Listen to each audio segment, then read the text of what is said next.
Dude, did you know you can subscribe to onlywrestlers.com and keep in touch with your favorite wrestlers? The party never has to end. One of a Kind with Rob Van Dam is recorded in front of a live studio audience. This week's episode of One of a Kind with RVD is presented by Get Blitz, and you can get 15% off your order when you head to get-blitz.com and use promo code RVD. Get 15% off.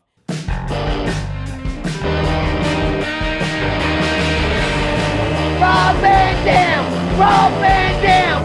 Rob Van Dam!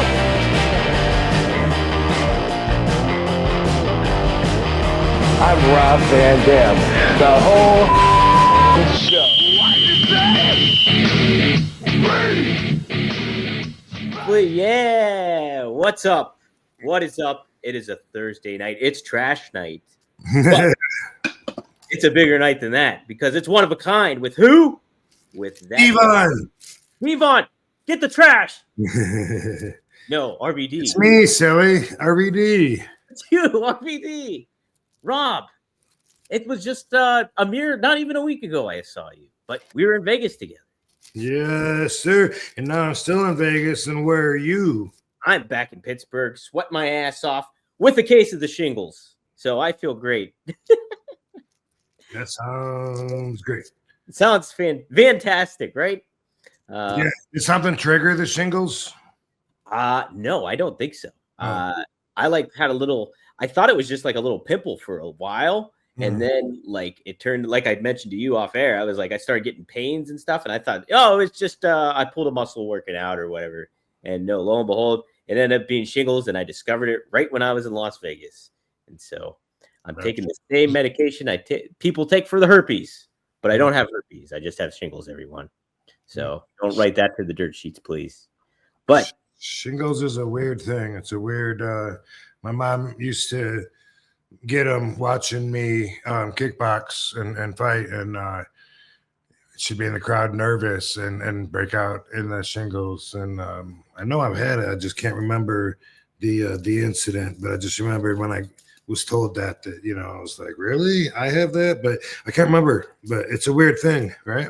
Yeah. Oh, it's really weird. It's like I keep telling people like I'm about to turn 40 in June, but I don't feel 40. I feel 28. But getting shingles made me feel 40 and above. I can't remember what the symptoms were. It's like I don't know. Are you tired and pain? Yeah, fatigue, a little fatigue, soreness, like sharp pain kind of thing. I did try to go to the gym while I was in Vegas. I went like 3 times, I think. But the third time I went, I was really just exhausted and was not able to really do a whole lot. But yeah, so yeah, and like fever-like symptoms almost you kind of have too. So it's like, did you have chicken pox as a kid? I think I did.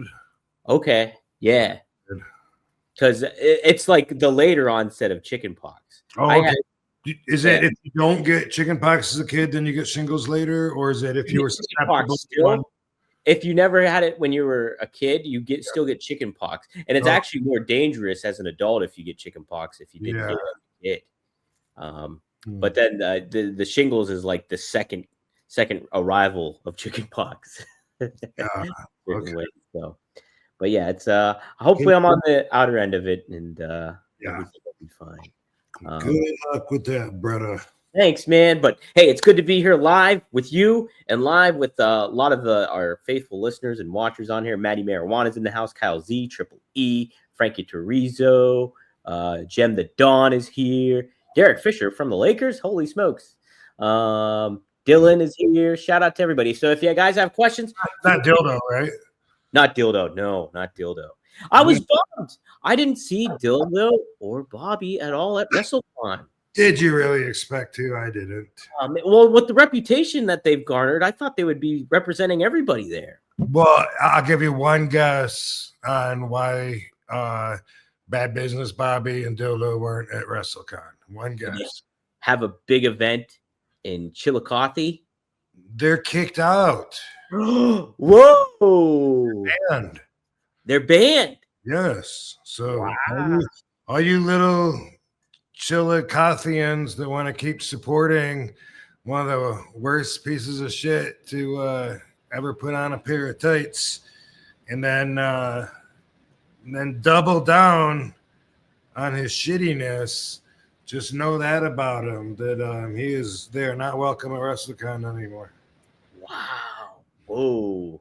Well, that's because I mean, like last time we were all together was SummerSlam at their WrestleCon. Not no more. Not no more. That ain't happening. No. How about that? Wow. It was a really busy week. I did get to see a lot of other people. Yeah. I didn't see everybody, that's for sure. And I also didn't explore very much. I was kind of like straight to the table and straight back because I was in a wheelchair and I didn't really want to make a big spectacle of it. I didn't want everybody necessarily to even see me in it. I didn't want them to remember me in it. And so for that reason, I was kind of like in and out. And I thought it would be a much bigger deal than it was, being in a chair. So, which, by the way, DDP winning, bro, what are you doing in a chair? That doesn't make sense. You never get hurt. Like, you don't remember because you wouldn't put it over and refuse to hear me. But when I was at your studios in Atlanta and we were doing the DDP yoga, I had a broken foot and he gave me no mercy. During the class, I'm in the back of the class and my foot hurt so bad. I just broke it 1 or 2 nights before, and didn't have it cast or anything. Hadn't been to the doctor yet. Hadn't had time. And that was the stupid one where I was at the NWA Fan Fest in Charlotte, North Carolina in 2015, August 2015. And me and Phil Baroni were horsing around, completely ridiculously, embarrassingly drunk. And we ended up in the pond by the hotel and I broke my fucking foot, got a hairline fracture just from like being in the uneven pond that wasn't made for people to walk in. And it was weird, but we were all scraped up from it and everybody thought that we fought. Nobody would believe us that we weren't even in a fight. Everyone was, they were like, hey man, I heard you and Phil got in a fight. And, oh man, we were just fucking around. We were drunk. Goes, hey, no, that's all right. No worry. Go, hey, trust me, he got the worst of it. He looks worse than you do. I kept hearing that. I looked pretty bad too. Like I was just scraped up everywhere. It was so stupid. Not one of my proudest moments. But anyway, I went to DDP's afterwards and told him several times, and every time it went in one ear, not the other. And he's on the microphone in front of the class, and he's saying, like, RVD, get off them knees. Let's get up there on your feet. Hold that plank. And I'm like, motherfucker, I got a broken foot. And the one-legged kid was there too, though. The wrestler. Is Zach going? Yep, Zach. He was there that day. And I was watching him, and I'm like, I ain't gonna complain. This motherfucker's got one leg, and he's using a bench. He was using a bench to support, as if that was the rest of his body, and he was doing a plank, braced off of that. And I was like, fuck it. I may have a broken foot, but I can hold this plank then. And one time I was wrestling Pistol Pez Watley, and this was like 93-ish. And I gave him a super kick out on the floor, boom, side kick, and my base foot slid on some spilled beer and on the nasty floor. It just the way that it slid and the way that my foot flexed, I got a hairline fracture. Ooh. That one really hurt, and I was on weight bearing. I remember what that was like. One time in around 98, ECW, I'm wrestling Rhino in Orlando. Mm-hmm. I did a baseball slide and got caught on the canvas. My ankle rolled. I broke my ankle. A couple of weeks ago, I had a match with MLW. A lot of people saw that. A lot of people don't know that I got hurt because it was the very last move of the night. But I went up to the top rope, and Matt Riddle pushed me off. and the way I landed on my feet, normally I kind of like hug the guardrail and my weight goes into it. This one, I must have misjudged it a little bit, and I just landed on my feet. Both heels blew. I thought that my ankles were sprained. I crawled out of there. I haven't been able to walk since. And so I got the x-rays. Both heels broke. So it's not something that I'm not used to. I kind of routinely kind of go through this thing. But man, it definitely made me cancel a lot of plans that I had for the next few months. And WrestleCon and WrestleMania week, I made it through all the obligations. By the way, thank you to Planet 13. Katie and I did a signing there. And they hooked us up with a bunch of goodies. So I want to say thank you for that. And we had the Nerd Bar after party on Sunday on 420. Was awesome. I think everyone that was there had a good time. Jem the Don was there. Oh yeah. Yes, sir. Some of the other people that I know, like from Cameo and from out of town, and Sabu was there, Willie Mack was there, Chris Bay was there, I think. Tara Zepp. Oh. The Beauty, she was there, and I think Joey Janela. I saw him sometime over the weekend. Anyway. And WWE Fanatics on Monday, which a lot of that was private signings. Like I signed, they had a pile of RVD Funko Pops, and then a bunch of Money in the Bank briefcase, a bunch of pictures. So I signed like 3 hours probably backstage, and then like an hour or a little more, taking pictures with fans and stuff, whatever. But I was concerned because the very last thing that I had was Monday before Raw, the Fanatics.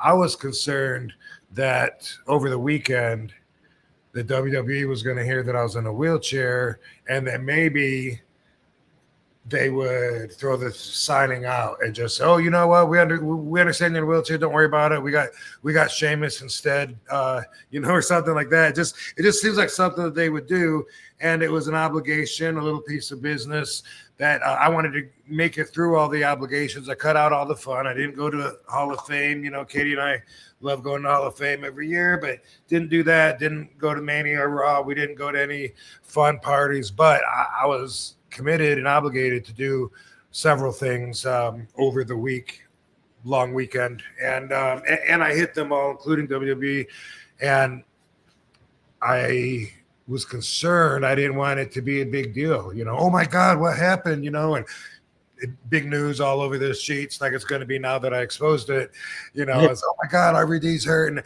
and man, all the fans were so cool. Like 95% of them, I think, didn't even notice that I'm in a wheelchair. And the ones that did, they were just so cool. They were just like, "Hey man, heal up. All right, man, can't wait till you get better." Boom. They made it so easy to just brush off. And I just want to thank all the fans for being so cool, because I was really concerned that it was going to be a big deal. And I was going, "Oh my God, what happened? Did you get surgery? Oh my God." But, and it was so not like that. It wasn't even a problem, at least not with the fans. Now, when I had to piss, that was another problem. I don't know. I don't know. I don't know. I didn't, at home, I'm just tall enough to stand on my knees at the toilet and pee in. In public, not only did I not want to get on my knees on that nasty floor, I didn't want to transfer from the chair to the, piss-covered seat that would be in the men's room. Ladies, if you've never been in a men's room, they're not clean like you. Yeah.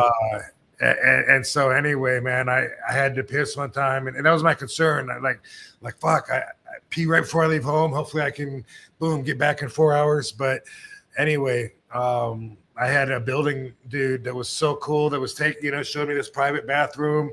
And then while I'm trying to figure out how to pee and wiggle around and try to get close to the urinal enough, to cover everything, that I ended up putting the wheelchair sideways, backing sideways right next to the urinal, climbing on top of my wheelchair on my knees on the armrest. Really? With my hands on the wall. and that's how I pissed. And the dude was so cool. The building guy, he's like, "Hey, Rob, man, you want me to hold your back or something?" I'm like, "Yeah, I think I got this, bro. Just I'm just slow. Give me a minute. I'm doing everything real slow, like a sloth, because I don't want to get hurt or fall or anything." But yeah, I had to do that twice over the week, and the other time. Katie got to witness me do that, and I was telling her, "No, this worked before. Like, You got it. Do it. I got to get up on my knee here, and then I'm like over top of it, and I'm like, boom, didn't spill a drop." It makes me really feel for the people that have to live with the extra work that's required, and I'm just grateful. I'll be walking in a matter of days, and the people that won't be, man, not that I wasn't sympathetic before, but experiencing this now, how everything, and even rolling the wheelchair, it's like it feels like so much work to go so little. Wow. And then if I'm on carpet or grass instead of tile, or it's so much harder. And I just feel like from now on, whenever I see somebody pushing themselves, I just want to go behind them and grab it and say, "I got you, bro. You know where we're going." Yeah. But at the same time, there's also a line to draw, because the more helpless I feel, the more it sucks. And the more I can do for myself, the better I feel. And so got to be sensitive to that as well. Absolutely. Yeah, no, geez. I know, God bless those people that have that situation going on, because it does take a lot of mental strength and physical strength too, like you were saying, rolling around and everything like that. So man, yeah, but glad you're okay. And it sucks that your heels broke. I was telling a lot of people, I was like, I didn't even know you could break your heels. Yeah, it's called a calcaneus fracture. Wow. And the thing is, what I've learned, it's usually from falling from somewhere high and landing on your feet, right? Oh, yeah. But your ankle, your leg, and your shin bone that goes down into your ankle, often what happens is that bone in the shin bone on your ankle and your tibia, when you land on your feet, it goes down into your calcaneus bone, and it makes it explode into pieces. Wow. Yeah. And then when that happens, it's very rare, from what I've learned, that you don't need surgery. And also, when that happens to people, they quite often have pain the rest of their life and have to deal with it, and they feel it when they walk and shit. So thank goodness my feet didn't explode, clean breaks. And, I already can't imagine that I won't be walking by the end of this show. How about that? Well, he's old man. But yeah, and then boom, it explodes, and then you got to get a screen put on it. You put all the pieces back and put a screen to cover it and put screws in to hold that. And I was just thinking, like, no, if they want to do that to me, I think I'll just crawl. I'll just keep crawling. Fuck it. I'm learning to crawl. I did it when I was a baby. Now I got my knee pads on. You got the knee pads? Yeah, and I got my MMA gloves, because they got thick padding on the knuckles from walking around, because I've scraped my knuckles up. Oh man, I busted them up because it's rough, dude. That looks like you're fighting Phil Baroni. Oh my god, man, somewhere there's pictures of that. Actually, on my phone from that. Now that I think about it, Yeah. We were so scraped up, and the worst part was my friend Tommy G recorded video of it and played it back for me the next day. And I don't know if you've ever had to watch yourself drunk when you're sober, but oh my god, I was just like, dude. And he goes, "I know, that's why I'm showing you. You need to. I'm going to let you know. You need to cut back. You're going too far." And this was during that fun time when I was drinking a lot and through the divorce area. And yeah, it was ridiculous. I was embarrassed to hear myself being like, "Hey, fuck you, Phil Baroni. You ain't gonna shit." Phil Baroni? We both were like that, man. But spring is here, and you want to look good. Moving into spring, getting ready for summer, getting ready for the sunlight out, the rays hitting you. You want to look good. You want to almost say you want to look perfect. You won't look any more perfect than using Perfect Jeans. And I tell you what, you won't feel any more better this summer and spring with Perfect Jeans. I tell you what, they have the best, no doubt about it. This is a legitimate shoot. I am taking the Perfect Jeans with me to WrestleMania week this coming week. They are my favorite pair of pants I own overall, and I will be rocking them. I'll be rocking the Perfect Jean in Las Vegas at WrestleMania week. So you should be on the lookout for that. But you should be on the lookout for our special code that we got for you guys in this special offer this week. The Perfect Jean is something that me and Rob, we got early on here. And I can't speak highly enough, like I said, of it. And I got the light blue kind, which was such a cool looking pair. And they fit me great. The form fitting is everything. And they stretch great too. So much good stuff. The Perfect Jean always has free shipping and exchanges and returns. And you have a peace of mind knowing that your order is completely risk-free as well. So Perfect Jean doesn't stop at just jeans. They've also revolutionized t-shirts too, which is cool. The Perfect Tee has enough to stretch and hide that beer belly while accentuating your arms and chest for that flawless look. It's as soft as butter without shrinking in the wash. Like all your other tees, it's perfect. So it's finally time to stop crushing your balls in uncomfortable jeans by going to theperfectjean.nyc. Our listeners get 15% off your first order plus free shipping, free returns, and free exchanges when you use code RVD15 at checkout. That's 15% off for new customers at theperfectjean.nyc with promo code RVD15. After you purchase, they'll ask where you heard about them. Please support our show and tell them that One of a Kind with RVD sent you. F your khakis and get the Perfect Jean.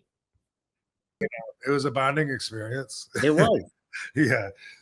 That's like those Scared Straight videos like that they would do on like fucking Sally Jesse Raphael or Jerry Springer, where they'd like bring the military guy in there and scare the kid. Hey, watch this video. Hearing 5-10 seconds of myself was enough. I was like, okay, Yeah. I get it. Oh, No, I don't need it. That was hard. By the way, I hope Phil Baroni is doing good. Last I knew, he was in a Mexican jail for murder a couple years ago. So I don't know what the update. I heard, but I don't know for sure if it's true that he was out, and I hope so.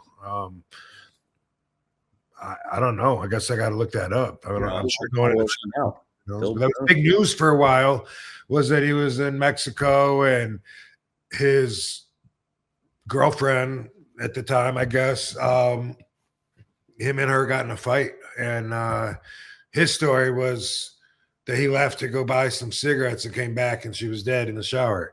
Wow. And and then I don't know, exactly what happened. The truth, it was a very bad place for him to be in, and down there and everything, but I don't know what the latest is. So I'm looking right now. I'm only seeing like the news where he was arrested. Could get 50 to 75 years in prison for alleged murder. Saw violent temper. That was in January 2023. All this stuff is from January 2023. Nothing on him being released that popping up, huh? No, I'm not seeing anything regarding that. Yeah, so geez, I'm not sure about that one. Yeah. Wow. Somebody doesn't have an update or anything, put it in the chat here and let us know. Please. Yeah. Jeepers. Who did you get to interact with that was a lot of fun over the weekend that you were kind of unexpected to you didn't expect to see, or that you hung out with a little bit? Like I said, I was just at the table. I was busy the whole time. Like, imagine that. RVD had one of the biggest lines. Yeah.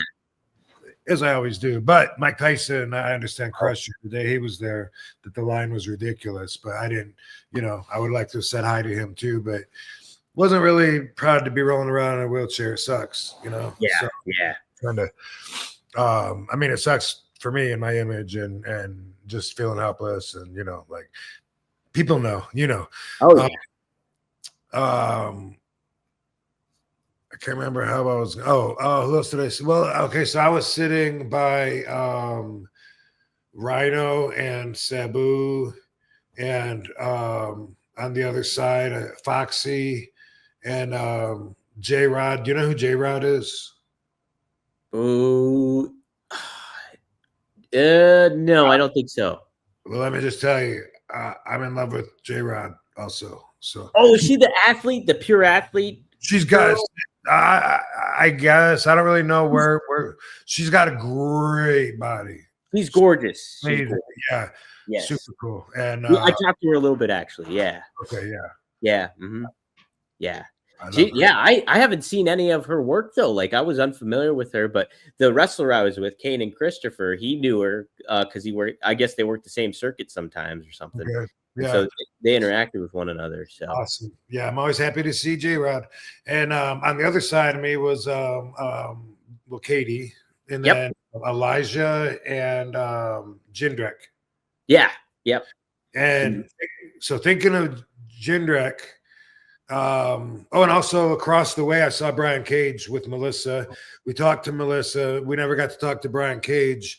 He's walking on crutches after his surgery from tearing his quadricep, and so I wanted to talk to him because he knows, I was keeping up with him anyway. He got hurt at my show, and then boom, here I am. I can't walk now. So we kind of been keeping in touch over the phone. But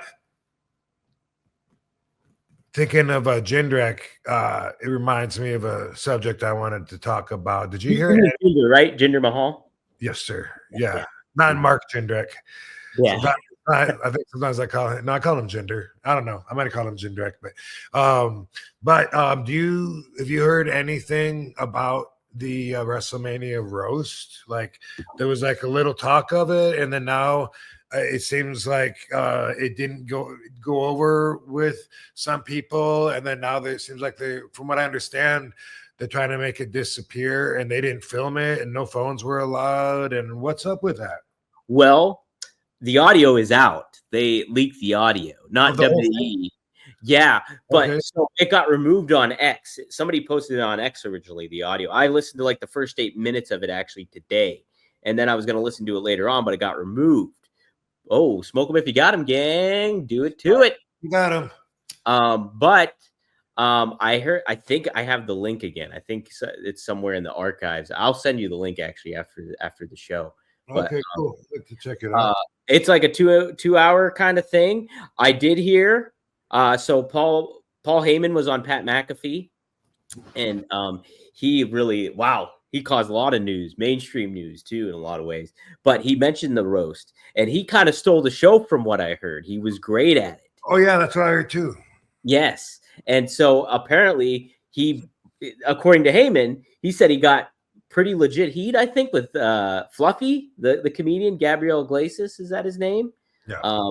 And so I heard stuff we all like know him. Yeah.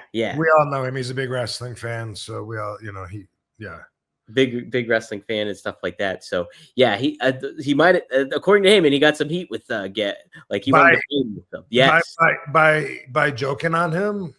Joking on him. That's what I heard. That's what I heard. Amazing. I can't wait to hear it. Yeah. So it'll be interesting. But yeah, from what I heard, I do another show. I produce a show with some comedians called Working Stiff, and their thing was called Wrestle Roast. They used to roast wrestlers, and it was funny. Like they were doing some good stuff. And so a lot of them were talking about how some of these comedians weren't that good at it necessarily. So I don't. It got like kind of mixed reviews from what I heard, but some of the jokes did get a little heavy, I guess. Well, see, that's the thing. Like, I'm not, as far as that goes, and obviously I didn't hear it myself, so I don't have all the information, and I'm just talking about what I do know. But when it comes to that, when it comes to people getting offended, it roasts. Come on. Yeah. That's what a roast is. That is what a roast is. When I'm a big fan of roast. Every roast that I ever see, from Pamela Anderson and William Shatner and who's the They did Tom Brady recently, which got a lot of news. The Tom Brady roast. Trump. I think they did the roast of Trump. Yep. Anyway, first off, you have to be a very good sport to be up there and get roasted. But the rule with comedy is it's not too far as long as it's funny. There's no joke no joke that's not okay as long as it's funny. If it's fun, and when it comes to roasting, like that's what makes it so funny. Is you're like, oh my god, you know. And they all roast each other too.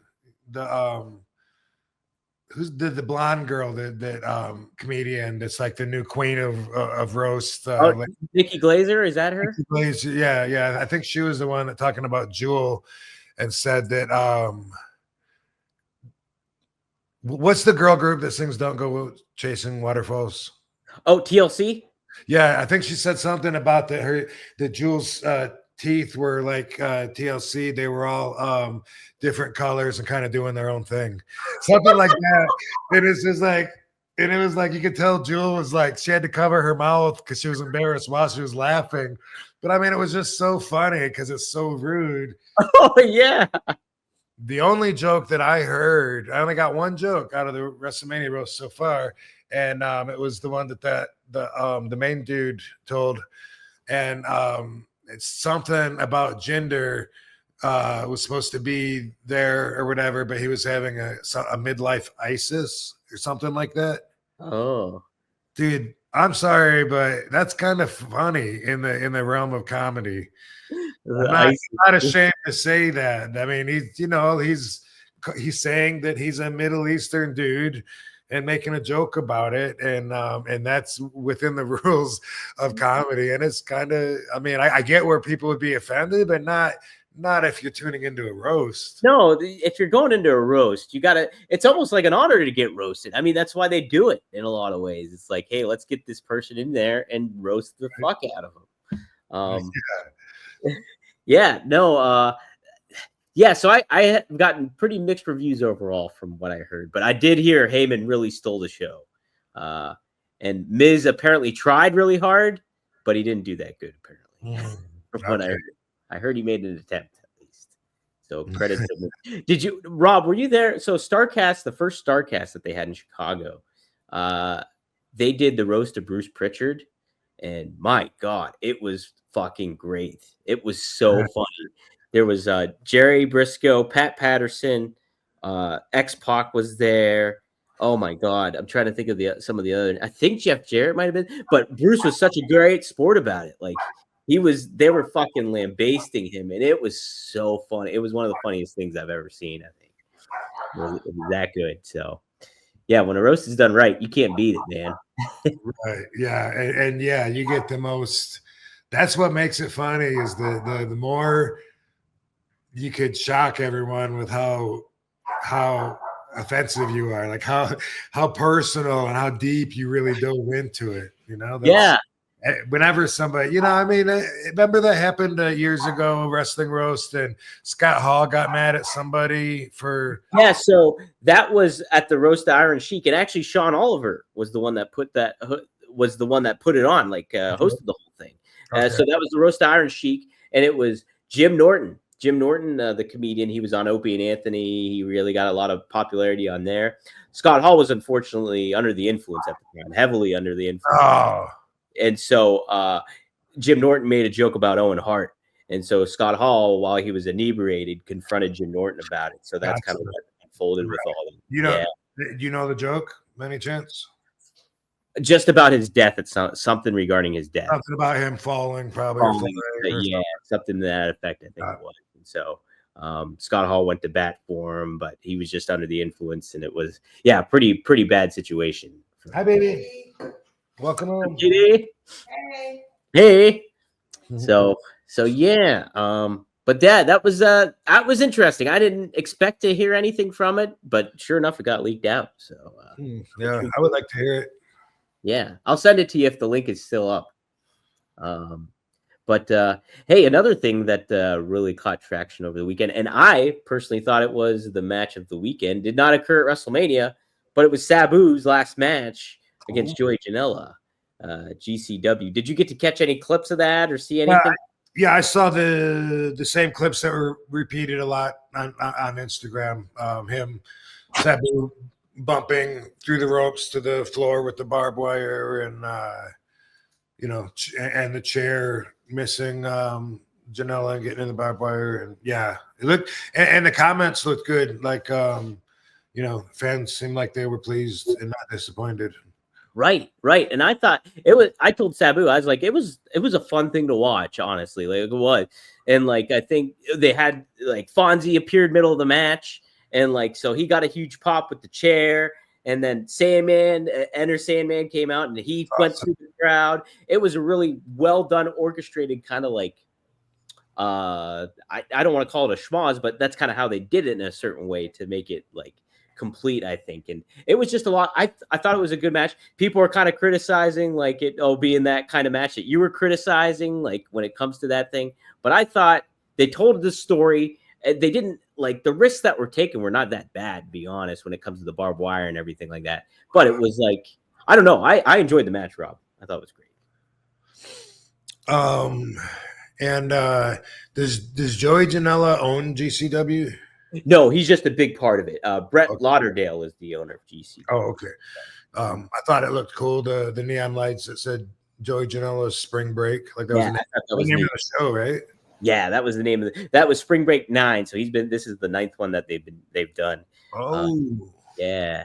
And that theater is cool. The Pearl Theater out of Palms Casino. It's a neat atmosphere for a wrestling show. Yeah. Yeah, it's really well set up. The Pearl? The Pearl, yeah. Yeah.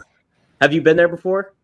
I have. It's been there a long time. So I've seen different MMA shows. Might have been the first time I went there. I saw sumo wrestling years ago there. Well, yeah, you were talking about that. That's right. I remember. It was a big deal that the sumos were doing a tour here in America. Yeah. That was fun. That's pretty neat. And then the night before they had Bloodsport, that Josh Barnett's Bloodsport thing, and Natalia was a part of that. And I guess, which was really neat to see. And she like had a different look. She wrestled a different kind of style, and like I think she was really happy with how that all turned out for her too. So that was pretty neat too. Yeah, that's awesome. There's a lot of activities, a lot of stuff going around, happening. Absolutely. Here we go. Let's see. All right, here's a super chat here. Ricky Jordan, thanks for the $5. What does Rob think about Stone Cold at WrestleMania, and does he have any cool Stone Cold stories? Yeah. Did you catch any clips of Stone Cold at Mania at all? I know that he hit the lady, that he hit the barricade and the lady took a bump. She took a bad bump. That was the worst bump I've ever seen. Delayed bump. Very delayed bump. Yeah, seen that a lot. Seen that footage a lot, and actually, that's all I've seen of Stone Cold. I think. Okay, so he just when he went out there, he announced the attendance. So he just attendance. The attendance for WrestleMania that night, and then what'd they say? 41,000. I think it was like 60-something thousand. So in total for both nights, it was 124,000 something. Nice for the whole weekend.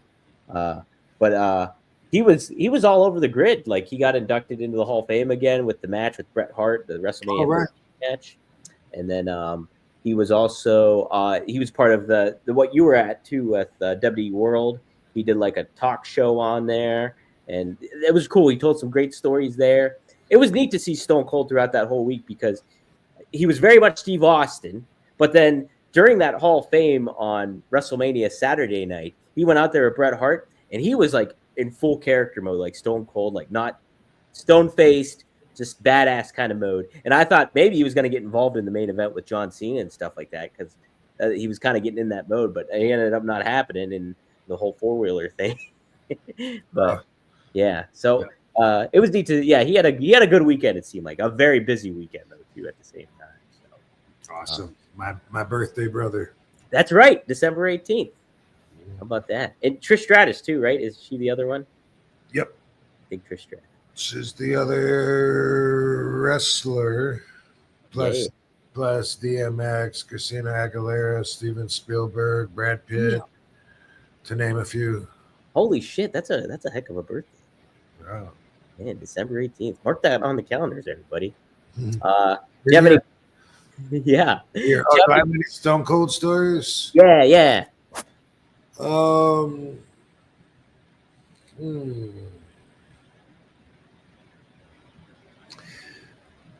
I'm trying to think like if there's anything off camera, you know, like we don't really have a lot of time hanging out together, you know, like that's just something like he's always talked about. Like, oh, sometime we gotta need to get a beer together or something. And like, yeah, well, but I just remember when I wrestled him and I gave him the Van Daminator, like the chair busted his head open. And at the time, I was getting, well, it'd be fair to say I was getting heat, even though it wasn't hurting me, but I was definitely generating heat. Let me put it that way, generating heat by busting people open in WWE. Like 2001, shortly after I got there, when I got the hardcore title, and people that were taking the Van Daminator were getting busted open. You know, it was like a lot. I mean, there was Jericho, there was Raven, there was Test. I think Booker T, not that he would be upset, but and Kurt Angle, and man, so people were talking. Yeah. Behind my back. No one's saying shit to me. No one's saying shit to me, but I was aware. You know, that there was a and Kurt made me aware because he said, man, I you know, I'm sorry about, you know, what my wife said. Please just ignore her. She had no business even saying that. She knows what she's talking about. I'm like, well, what are you talking about? Goes, oh, you don't know? And I was like, no, you'll probably hear about it when you do. Please just ignore it. I'm sorry. She shouldn't even be doing an interview anyway. And she said some stuff, you know, because when we wrestled, I got busted open, and so she said, you need to go back to they need to send you to Ohio Valley to learn how to wrestle or something like that. Uh-huh. Yeah. Boom. I got Stone Cold, like the top guy at the time, you know, and I bust him open, and I'm like, okay, you know, let's see if I'm finally gonna get in trouble for this, or, you know, it's starting to add up, you know, and see if is it still cool or what. And when I saw him, like, hey, you know, yeah, sorry about the the fucking potato there. And he goes, oh, that's all right. I knew it was gonna happen. And I was like, cool. He's all right with me. All right with me. Yeah, Stone Cold's great.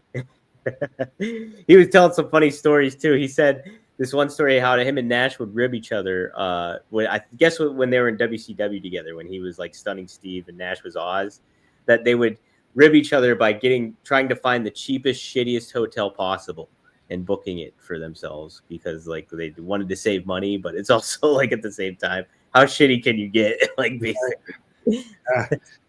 So that reminds me, like way back in like 98ish in ECW, we were in Baton Rouge, and Taz was telling me that Stone Cold rents like an economy car just to save money, and that he was saying, why don't you drive a limo or something like that? And instead he gets like a little small 4-door. I don't know if it's true or not, but that just goes with what you're saying there about trying to get a cheap hotel and save money. Oh yeah, no, he's notoriously frugal, I think, from what I've heard on the road. And a lot of the times he would just drive by himself. Like he wouldn't have a partner to drive with or anything like that. He would just go on the road by himself. It's more expensive that way. Yeah, that's true too, right? Man. All right, another super chat. It's just Jem the Don shouting you out, saying thanks for being awesome part of my weekend, Rob. So definitely ran into Jem a few times over the weekend. That's awesome. That's I forgot he was going to be there. That's sweet. I know. I showed up to the after party, but I showed up too early. It was like right after the show ended, and nobody was there basically. Oh, okay. I was there for just a hiccup. Yeah, but okay. Mm-hmm. And then, but then the midget wrestling started. Like, was that already going? No. Okay. So this is the funny thing: is so my brother Luke was there, Marcus was there, and the wrestler Kanan was also with us. And so I was kind of giving him a little tour of the place. I was like showing him around, and like I was like, "Oh, there's the big penis that you can ride." And then I was like, "Oh, here, let me show you the little midget wrestling arena and stuff like that." So I walked over and like I tried to open the door. I was like, "Oh, it's locked. It's not, nobody's in there." And sure enough, they opened the door, and I'm like, "Oh, hey!" And I was like, I was just gonna show them everything, and they were having like a meeting. Oh, okay. And so I was like, "Oh, sorry." So they didn't get to see it. And I was like, "Oh, it's all right. We can go." Yeah, you got there early. I got there pretty early, yeah, because it was right after WrestleMania ended. Then where'd you go? Where'd you go from there? We just went back to the hotel.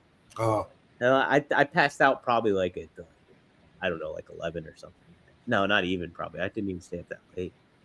But yeah, long day it was. But it was fun though. All right, here's another super chat. Frankie Terrizzo always asks the good questions. Thanks for the $5.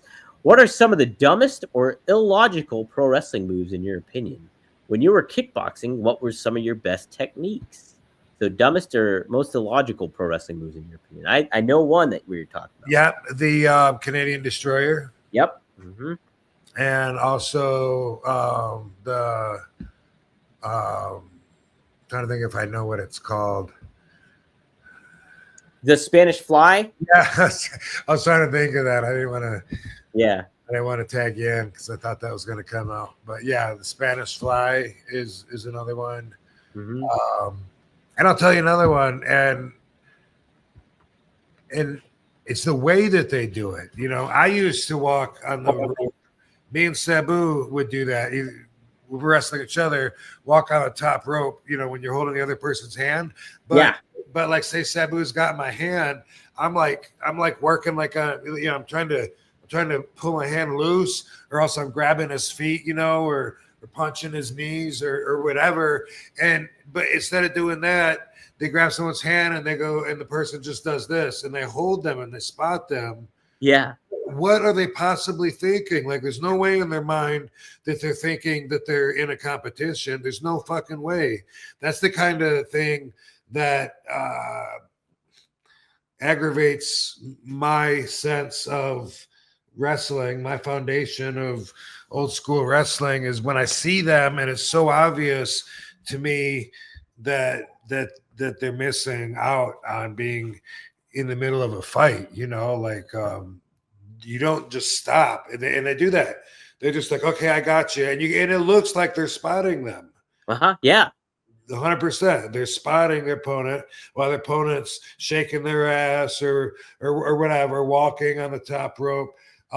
Wrestling stops when they grab their hand and go up to the top, just like it stops when someone's going to dive now. Everyone just stands there and looks, and they stop what they're doing. And I hate that. I hate that. Grab your fucking, please, put your hand on your lower back, you know what I mean, or something, for me. You know what I mean? Like, but it should just be natural if you were in the right mindset, the way that I got trained, to where, you don't check out. You believe, you're in the jungle, and that don't stop. So I'm gonna put that up there too with it, with the Spanish Fly and with the Canadian Destroyer, both moves that I hate. I hate any moves where I can't tell what move which guy is taking the move, and which guy is giving the move, and which one does it hurt and which one does it not hurt, and a lot of moves are like that. We just, boom, I grab you, we're side by side, we both jump up, we both go down to our knees, we both bump away. Like, what? Like, who took that or gave it, or I don't get it. So that's exactly what the Canadian Destroyer and the Spanish Fly are to me. Yeah. And what was did I answer the other one too? Was it No, the other one was, when you were kickboxing, what was some of your best techniques? One of my best techniques was that I was durable, which meant I could take a good punch. Oh, yeah. But eventually, when I learned how to jab really fast, that was one of my best techniques, because I notice a lot of, not professionals, but people in general, like when they're hitting on their heavy bag, if they're right-handed, they completely throw their left hand away. It's a throwaway punch to just go like 1, 2, 1, 2, 1, 2. But that one can do some fucking damage. Like, why you're just throwing it away? It's a waste. And they're just like, since it's not their power punch, they just barely tap, like boom, bam.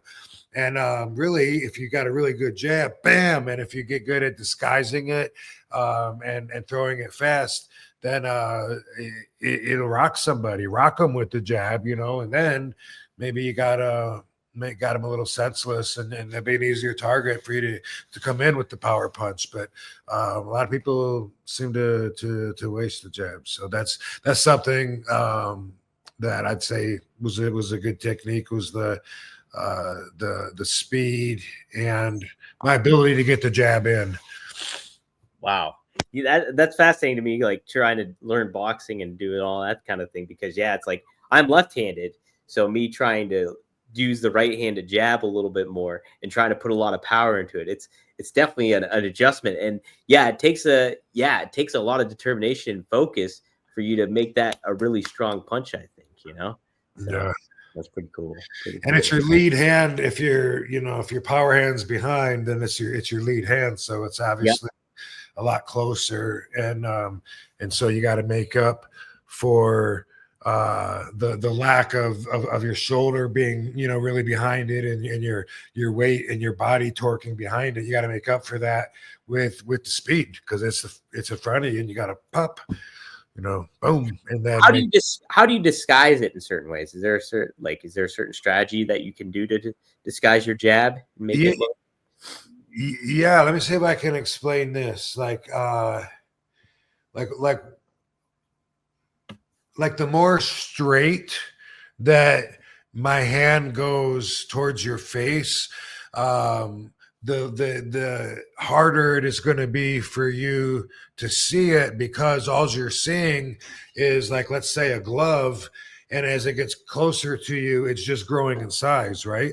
Yes. But if it wasn't a straight linear punch, and instead I'm telegraphing it, and you're boom, now you can see it, because it's not just it's not just a glove staying in the same spot that's getting bigger till it hits you. Now it's crossing the line. You're able to see it in a whole nother dimension, right?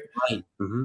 Because just like straight at you is like it doesn't go sideways, doesn't go up or down. If it's just bam, and so likewise, so if you see it, you telegraph, you got a way better chance of seeing it if it goes sideways or up or down. If I'm coming back here to punch you, it's a lot easier to see than if it's just that, right? Yeah. Also, same thing with your forearm. So if you got your forearm ahead of you, and you think, if I punch like just straight at you, if my forearm stays straight up and down, and all it does is shrink when my glove gets bigger, right? That's a lot harder to see than if you see my forearm, like covering side to side, up and down. If my arm is moving anywhere around here, you're going to be able to see it a lot better than if it's just bam. Right. Does that make sense? That makes plenty of sense. So, for example, if you're in a kickboxing match or anything like that, or any kind of match, so sometimes you would disguise the jab by just keeping it straight, but then other times you would make a punch that makes it like more deliberate, like you see more of a forearm and stuff like that. Would you mix them in between? Well, but then it's not a jab. Okay. Then it's a cross. Yeah, sure. And sometimes that's what's available. That's the target. Sometimes it's what you plan with a combination or something. You might go jab, uppercut, and you might have a several move combo. But when it comes to just a jab, I want it to be hidden. You always want it to be straight. Because that's and another thing is like the way that I was taught, and everyone has different techniques, but was to look over my glove, and that way my glove is, my gloves are kind of covering my face, but when I'm looking over my glove, and then I just punch like straight at you, it's just it's like an eye to eye, bam. It's a lot harder to see than seeing it come from somewhere else. From over there, yeah, because it's the closest thing to you too, so it's bam. bam. Yeah. And you get it fast, and you get that snap with your wrist, boom, that you learn to do, and it's not a wasted move. Now it's like you get that in there, boom, might do some damage. Yeah, absolutely. Yeah, catching somebody off guard like that. Have better sex with Blue Chew. Blue Chew is the original brand offering chewable tablets for better sex. And starting now, Blue Chew is offering a combo so strong it'll knock your socks off and your neighbor's socks off. Bam! You'll have to move towns with the amount of noise you'll be making. Uh-oh. Blue Chew Max has arrived, and it combines the active ingredients of Viagra and Cialis into one chewable tablet. This combo acts fast and lasts. Guys, be ready when she needs it and get your first month of Blue Chew free. Great sex is a few clicks away. Sign up at bluechew.com. Consult with one of their licensed medical providers, and once you're approved, you'll receive your prescription within days. Blue Chew tablets are made in the US of A and prepared and shipped directly to your door. The best part, it's all done online. That means no visits to the doctor's office, no awkward conversations, and no waiting in line at the pharmacy. Make life easier by getting harder and discover your options at BlueChew.com. We've got a special deal for our listeners. Try your first month of Blue Chew free when you use promo code RUMOR. Just pay $5 shipping. That's promo code RUMOR. Visit BlueChew.com for more details and important safety information. We thank Blue Chew for sponsoring the podcast. Another question when it comes to it. Do you always...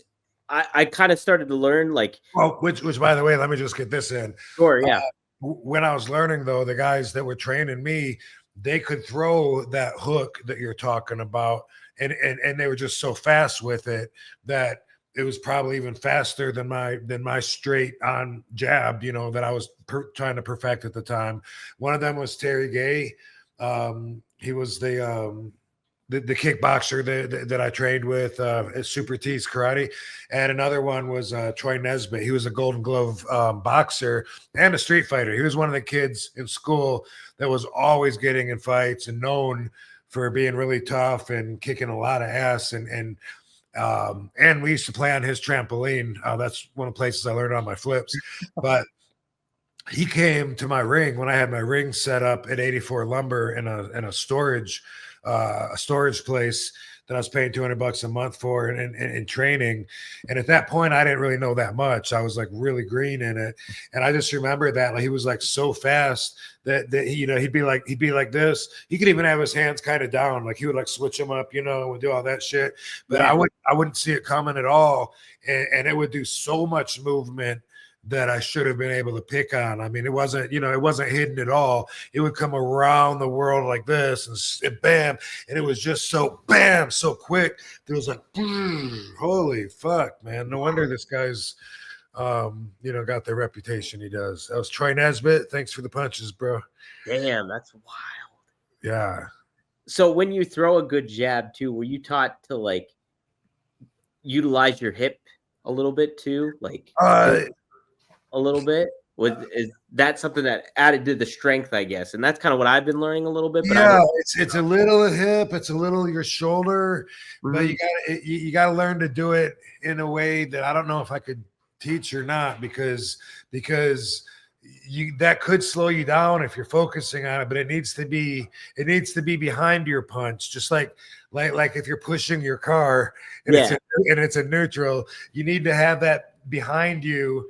But your fist still needs to lead the chase. It's hard to explain, but yeah, it's the shoulder and the hip and your foot even, like your lead leg is gonna take the stress and the weight as you lunge forward with that, and pop might, like if it's real close and shit, then you might not move your waist, you know what I mean? Like if you're like pop, if you're like real in close, but it still has to be there. It still has to be like tight and strong and pushing. It has to be pushing behind it. That makes sense. That makes a lot of sense. Oh, okay, good. Yeah. Okay. One final question. I remember you telling us in previous episodes that Blackjack Lanza taught you how to throw a working punch. Was you not throwing a working punch? Was that because you were so used to throwing those kind of jabs and stuff like that, and that kind of how you adapted that into the wrestling? 100%. Yeah. Mm-hmm. Yeah, and I never got taught to punch like at Chic school. It was all about grabbing and bringing them in close and really grappling and shit. You know, it was Yeah. it wasn't about trying to throw work punches. It wasn't about camera angles. It wasn't about TV wrestling. It was about learning the foundation and then we knew what we were watching, so you know we could expand on that when Sheik wasn't around. But yeah, absolutely. Like the punches look like shit on TV because I wasn't telegraphing them, you know, and they were just bip bip, and they look like crap.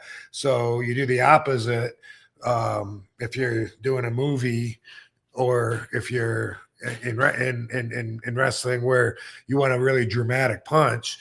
The exercise that I learned at Storm King Mountain's action movie making weekend seminar that I went to a few times, but there's the exercise that we learned to throw the punch is you reach behind you like you're grabbing a bottle of beer off the bar to hit somebody with. So when you punch them, you come way back here, crack. Oh, Yeah. You grab that bottle, and that was an exercise that we learned, and that's the opposite of what you want to do in a boxing match or a real fight. well, the funny thing. So I was on set for Creed, the one Rocky movie, and it was Michael B. Jordan and Tony Bellew. Tony Bellew is like a legitimate like boxer and stuff like that from Britain, and they literally went through the whole round to film. Like they would box the whole round out, and so but then Stallone, I remember Stallone stopping the whole thing, and then he gets in the ring. And so they were doing like really regimented actual boxing kind of thing. But when Stallone did it, he's speaking to what you were saying, like making it for the camera. And it was like, damn, that's a Rocky punch right there that he's throwing, and like showing them how to do it in a different way. It's pretty fascinating stuff. Yeah. Yeah, pretty cool. All right. Yeah, I actually had training to do it in movies at those the action movie making weekend seminars that I went to. I did like 2 or 3 of them. Had a lot of fun at those, and that is how I got hooked up with my first movies that I did too, because they were, you know, casting and there was a tryout at the end of it. That's how I got cast for Blood Moon, first Super Fights, and then Blood Moon. Holy shit. Yeah, from this thing that I paid like a mark and went to Hudson on the Hudson River, Storm King Mountain in New York. And that's where I met Keith Hackney. Keith Hackney was the White Tiger. He was in UFC, the dude that knocked the big dude. Oh. Yeah, I always get his name. I think his name was Emmanuel Yarborough, the really, really big dude. But anyway, yeah, big 600-pound dude, and he hit him with a ridge hand, bam, and went down, and boom, broke his hand. Anyway, not important, but those things, like I learned how to work like the camera and stuff like that for movies, but I still threw a shitty punch in wrestling for another 10 years. Did you just didn't like kind of it didn't dawn on you or necessarily? Not really, no, because like in a movie you don't want to make contact. Sure. Yeah. You just have to cross the eye line and time it, you know, with the reaction, and you don't really want to touch each other. But with wrestling, you know, that looks like, you know, people know if you fucking, hey, you didn't even touch him, and you know it looks like shit. Yeah, true. I hate when I see that, but you know it happens, and so yeah, so I didn't do that. So I was still, you know, doing my own shitty punch, which was kind of like my shoot punch, but not hoping I didn't knock the guy out. You know what I mean? Yeah. And yeah, Blackjack Lanza eventually taught me, and then nobody noticed that all of a sudden I could punch, but nobody was saying my punches the shits anymore. You know? Yeah. Like they don't notice. Now I was well rounded, and I knew it.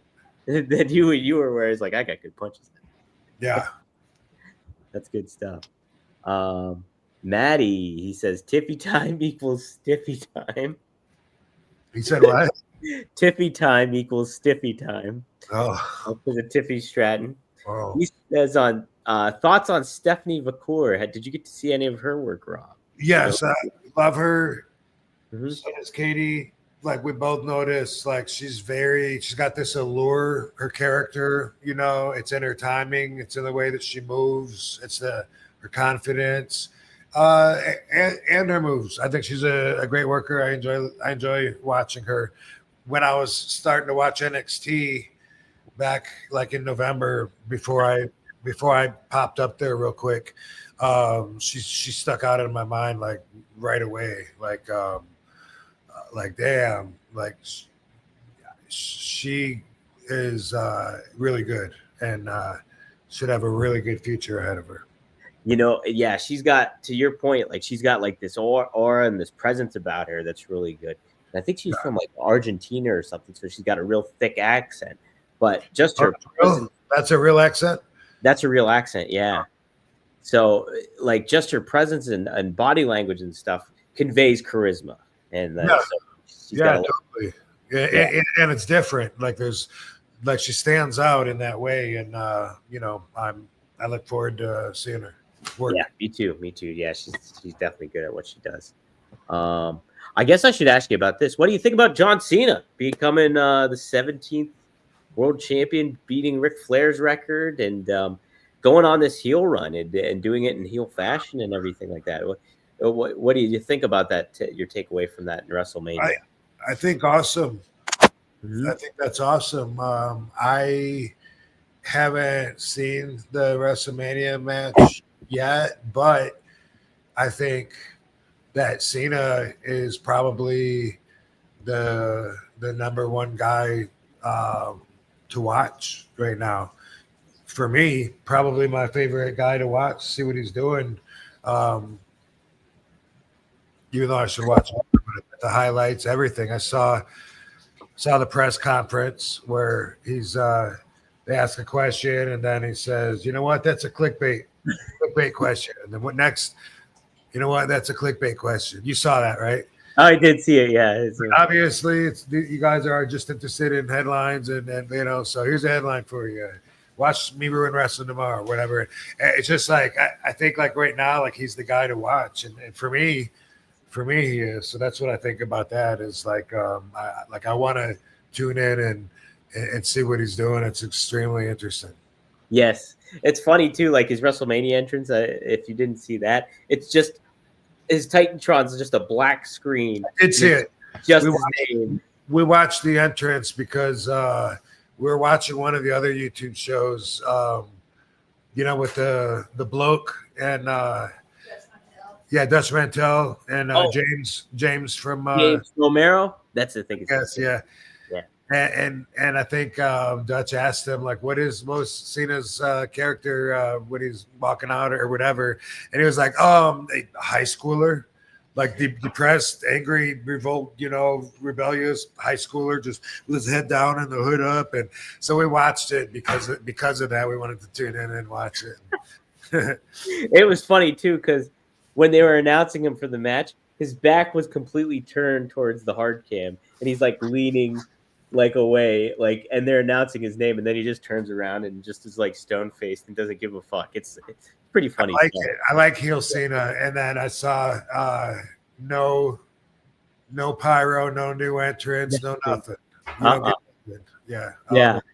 And then the funny thing, and he's so smart, like he was talking about on Pat McAfee too. He was kind of like calling out the fans, and basically saying like, that he has appreciation for the history of the business, and he's always said the honest thing.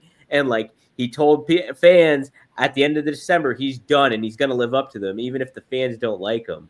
And then he also mentioned, he called out the fans, I think it was on Raw, saying that you're booing, because Cody would get some boos, like how you get the weird fan base during WrestleMania weekend, and the fans started booing Cody. And he's like, "Look at you guys, even booing Cody." He's like, "You have no allegiance to anybody," like calling them out for that kind of thing and just throwing it back in there. I was like, this is some good stuff. John just knows what he's doing.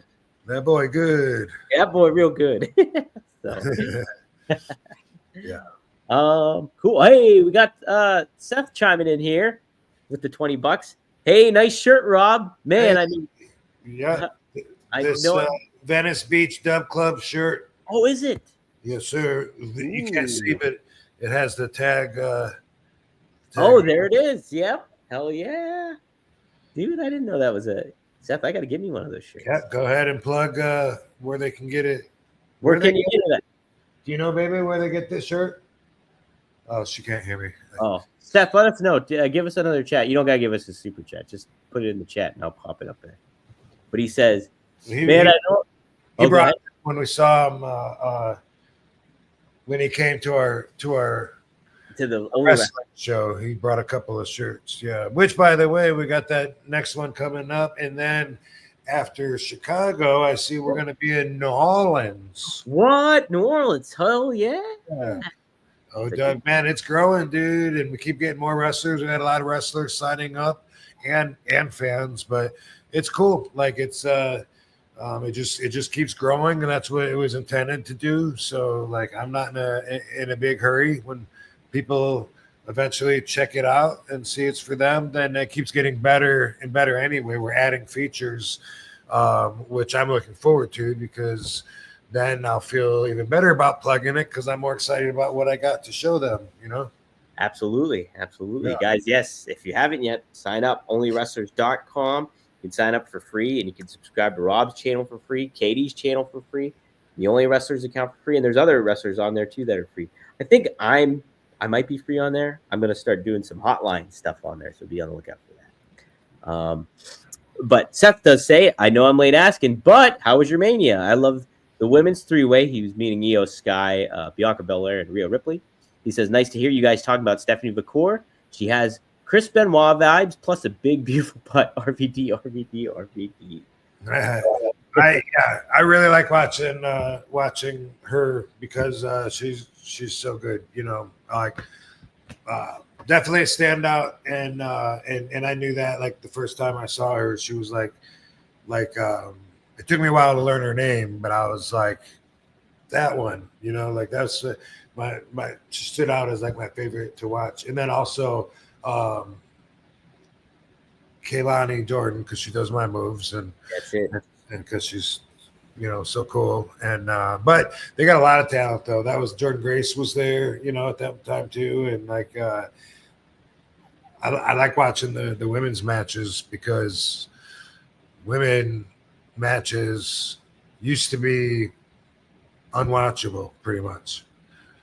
And so to see it come from there to where a lot of them are decent. There's still some women still come across as if it's unnatural for them to, you know, to actually fight.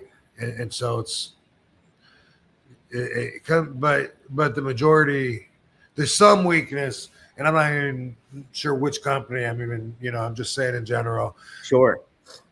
But whereas I don't think for the men that there's room for weakness anymore. You know what I mean? Like say in 2001, there could be a few guys on the card that really, by a lot of reasonable standards, weren't that great, didn't have that much potential, weren't that marketable, that interesting, whatever. They were just big, or they were just wrongfully pushed. And you know, I always say there's not room for that anymore. There's not. There's just, you know, like if you're on TV, you're already at a standard that's like really good, and that does include the girls. But if I do see some weakness during the show, or something that looks like they're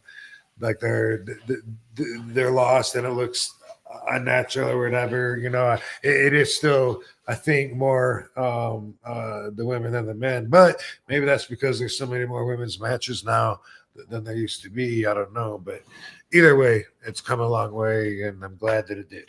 Absolutely, yeah. And there's such a crop of women's talent, down in NXT, and then on the main roster too. Like Stephanie, she actually went up against Io Sky on Raw, and that match was amazing. Like it ended in a no finish, but like those two together, holy smokes! Like the athleticism that those two can do was really, really good. And, so it's definitely a whole new level. Like to what you were saying, like women's wrestling was not that good back in the day, and it's grown so much. So it's pretty cool to see that for sure. One thing that I noticed that that I told Katie, like we were watching LFG, and you see the super green workers having some of their first matches or whatever, and then we watched NXT, and I was telling Katie, I said NXT comes across like almost halfway between LFG and Raw, you know. Yeah.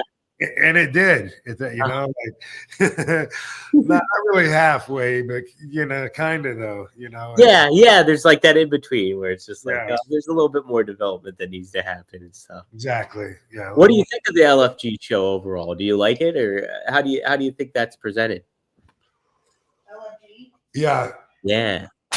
Yeah. Glad you asked, because we enjoy the show. You know, it's very entertaining. Yeah, but a point that I want to make though is the further WWE seems to be pulling back the curtain. You know, I'm sure you saw a preview for a show where they say they're pulling back the curtain. It shows them all in a meeting. Well, I was going to ask you about that. WWE Unreal, it's called, the trailer. Yeah, the trailer released for Unreal. Okay, so fans watching, if you know the same thing I'm talking about, same thing as LFG. All right, the more they show stuff like that, the more fans do learn. But at the same time, it's also deceiving, because the fans then feel more like they understand how everything works.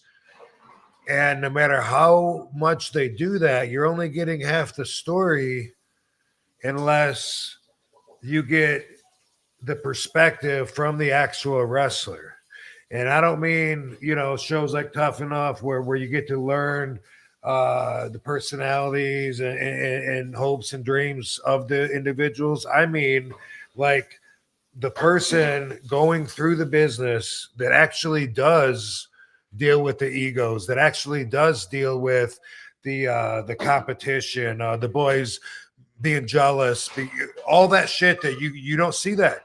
You don't see that in these other shows, but that's such a big part of it when you're actually going through it, when you're the one wearing the wrestling boots. And I don't think that you're ever going to learn that part, because the actual wrestlers aren't producers. They're not TV makers. So even if you have a show that's focused on the wrestlers and what they're going through, it's still only made by the office people. You see what I'm saying? Yeah, absolutely. Yeah.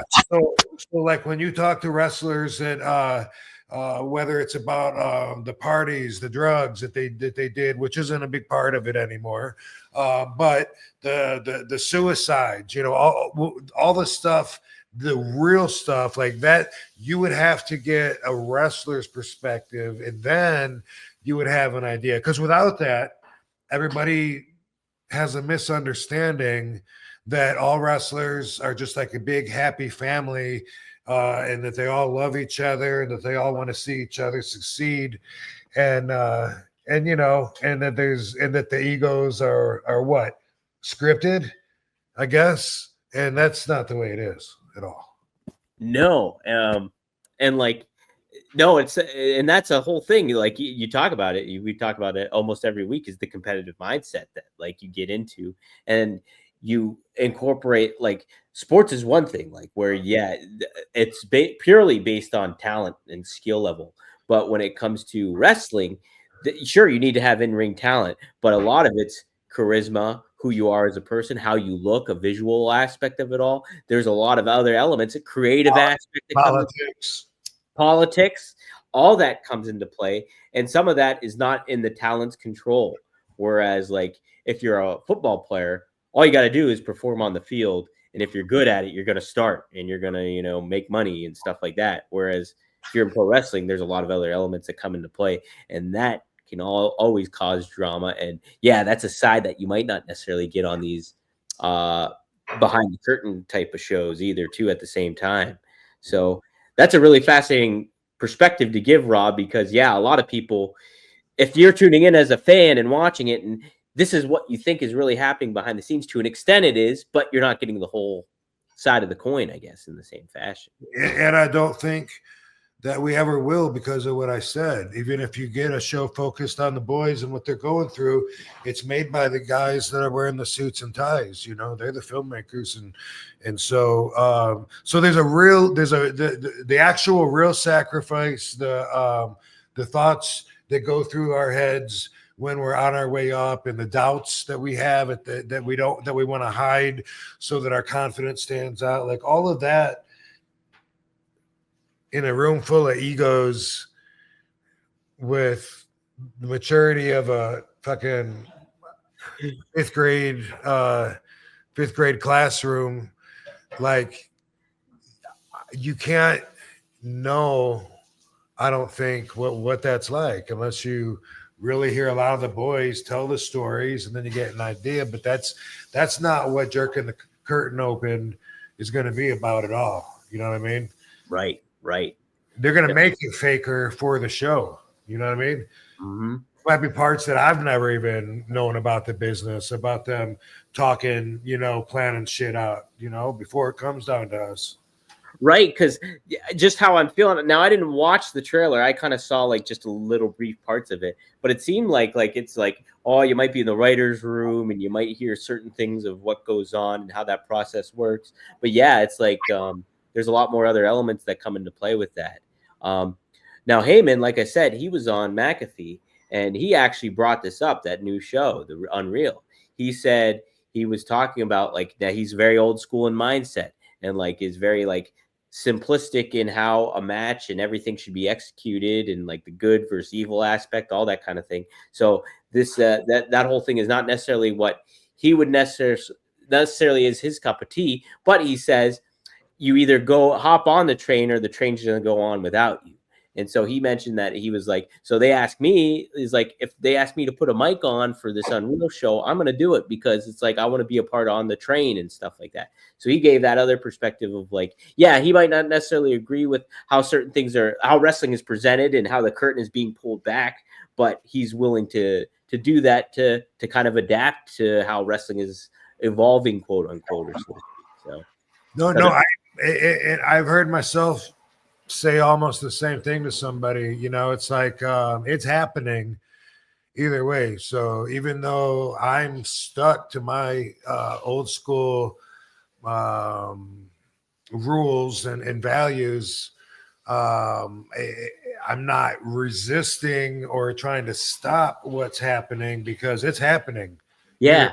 Either way, if I could be helpful by still attaching the present to some of the old school values and explain why, and then maybe help some people out, and then maybe the integrity takes a little longer to dissipate over time, then hey, that's great.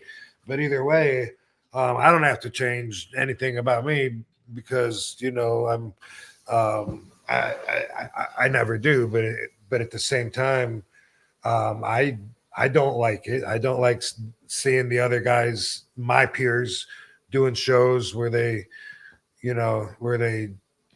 talk about everything, and even here's how to tell if a guy's hurt or not by looking at his face, and here's how to do, like I don't like that, but at the same time, it's happening, and I don't take it personally, you know what I mean, and I don't feel personally about them. It's just something that I don't see how that's good business, so maybe for that reason, maybe I just won't get it, but I don't have to. I think another thing to kind of think about too is like people that watch those shows, they're going to be pretty ardent fans, I think, for the most part, that are really obsessed with wrestling or really into wrestling. So that might be something that they can really like dig their claws into. But if you go, like, if you take a litmus test of a family that shows up to SmackDown every couple of months that it comes by in their town, they might not necessarily watch all that stuff and still have that quote unquote suspension of disbelief where it's all like, hey, this is what wrestling is, and it's drama, what is real, what isn't, kind of aspects still coming into play. So yeah, it's kind of like how everything's kind of carte blanche now when it comes to how people consume media. Maybe in this kind of form or fashion, that'll be in the same realm of it all too for for people. Yeah, it'll be interesting to see what it becomes. I mean, it's always, I guess, transforming. So it's not just going from one thing to a next, but it's hard to imagine the direction that it's going, and what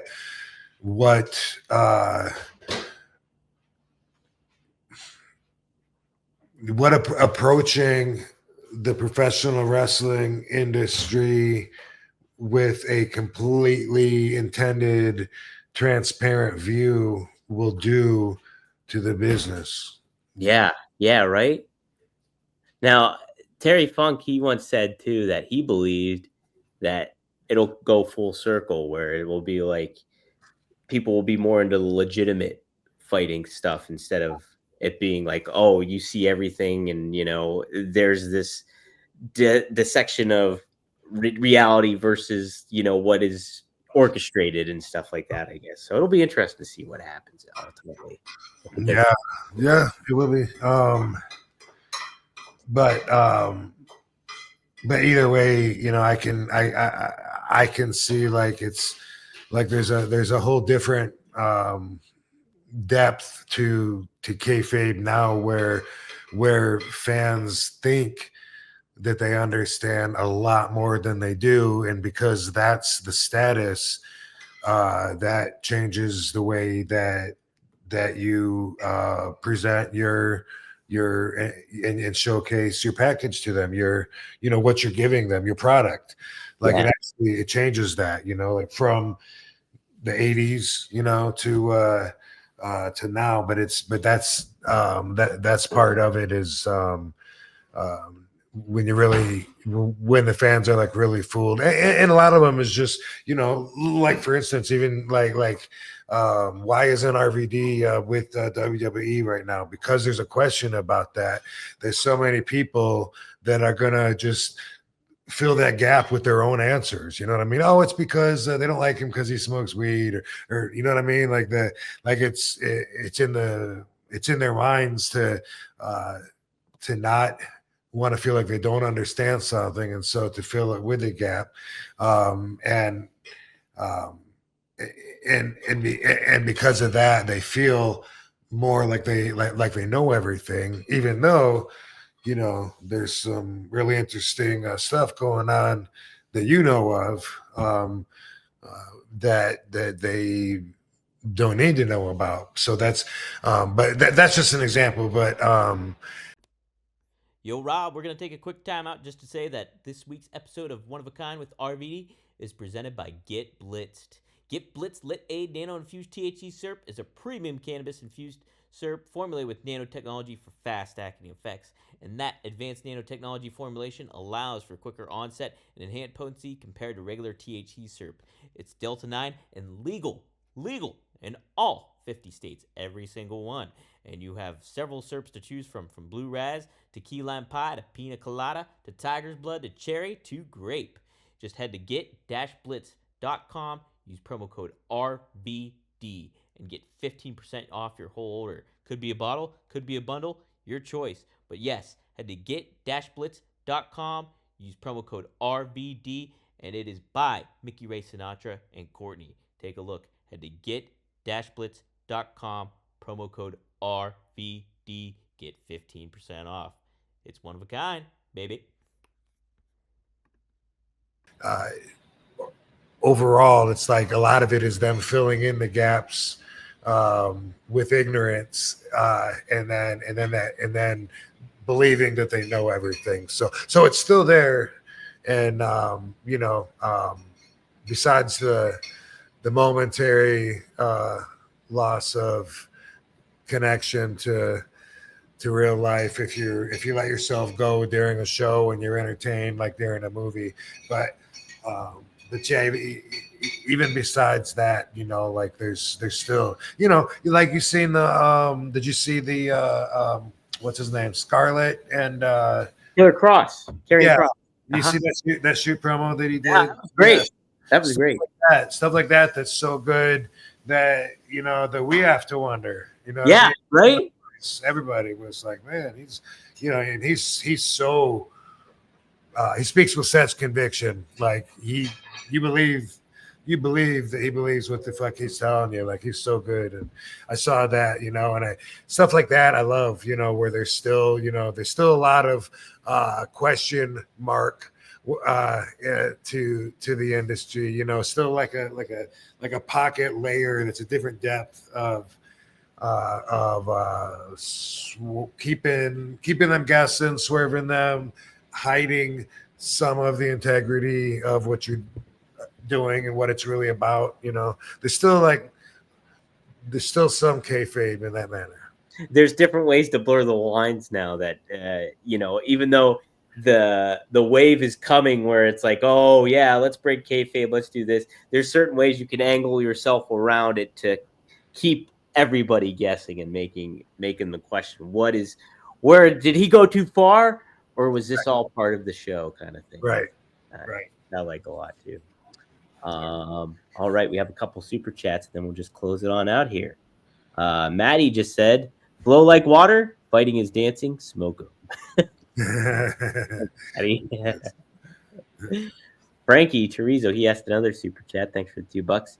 Did WWE or F bar any of your moves when you got there? Were they like, hey, you can't do this, or did you just do it yourself?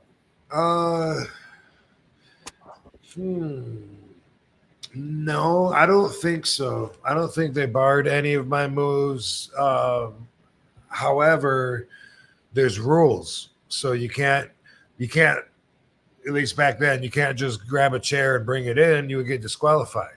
Yeah. So that eliminates the Van Daminator unless you distract the ref, bump the ref, or it's a hardcore match. But because of the different style of wrestling, a lot of my moves weren't easy to fit in. Like during a 4 or 5 minute match on TV, we might not even go to the floor back then. So, I'm wanting to do a backflip off the guardrail, and it might, especially if it's a tag match, and I'm only 1 out of 4 guys. The whole job was different, and because of that, a lot of my moves just didn't fit in. I took one out myself. Talked about this quite a few times, but I used to do a double underhook, like a chicken wing suplex, but it would be a front suplex. Yeah.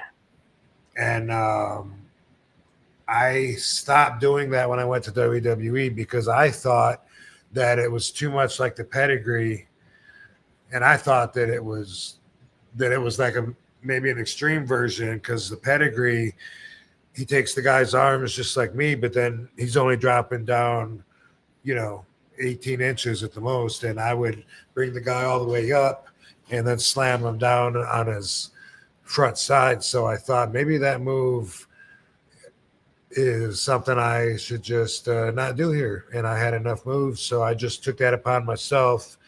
Didn't talk to anybody, but just decided that I didn't want that to be seen. I didn't want it to get me heat, but I also didn't. I don't know. Didn't think I needed it anyway. So yeah. And nobody really knew how to took it anyway, right? Like people were folding in half, landing on their knees or their face, or so it wasn't like something that everyone was. It wasn't one of my favorite moves to do because of the way people would be confused and ball up and all kinds of shit. So that I barred that myself. Yeah, there you go. There wasn't any concern with somebody like Eddie Guerrero or D'Lo Brown having like their own version of the frog splash, and you bringing that in. You didn't get any flack for anything like that or nothing? Nope. Good. Nope. Closest I can come is when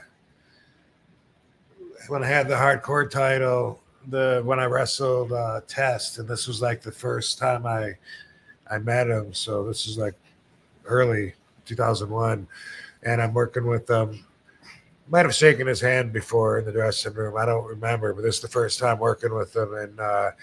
And he went out. He was really not want to do any hardcore stuff, and he came up and told me that, you know, hey, just because it's a hardcore match doesn't mean we got to do all that shit. You know, it just means we can do it, but we don't have to. Let's just keep it in the ring like a normal match. I was like, damn, man, that's how I stand out on the card. I got this hardcore title, you know. Let me just do one thing, you know. Something, you know. Let me do this moonsault off the guardrail, and you know, all you gotta do is nothing, you know. Just boom, land on you. Don't even worry about how you catch me, you know. I won't get hurt. And boom, I went up to the moonsault, and when I went back, our heads collided so hard. Bam! And he was pissed afterwards. Took him a little bit to calm down. Yeah. That was too fucking hardcore. Yeah. Yeah. That was one of those times where I didn't want to take my boots off until he calmed down, in case it was going to get physical. In case something was going to go down. Yeah. Seth followed up. He says, mark my words, it's a mistake to pull back the curtain as far as The Rock has done recently, or the Unreal show will. They're going to kill the golden goose. We know it's a work, but let us take the ride. Interesting perspective. It's weird. It's weird, and also it's not even like I'm trying to explain, like, from our pathway in our careers. It's not even nearly as much of a work as everyone thinks it is. You know what I mean? It's so much more real competition, sacrifice, egos, stabbing people in the back, fucking trust issues, friendship versus business, promises made and broke.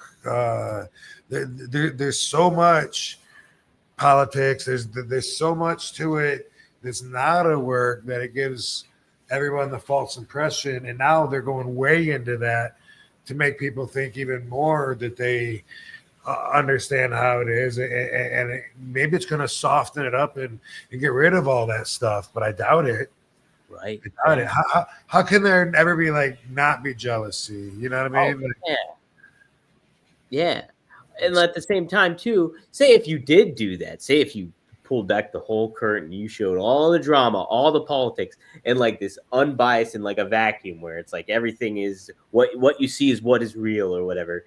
If you were to do that, say all the drama going on backstage, that could hurt somebody's on-air character. Like, say if somebody's a good guy and like you put him out there, and it's just like, oh, well, I got to look at this guy or this gal differently because they're kind of an asshole backstage. They're not a good guy, or so to speak. So even doing that would be contradictory to your product, on-air product. So.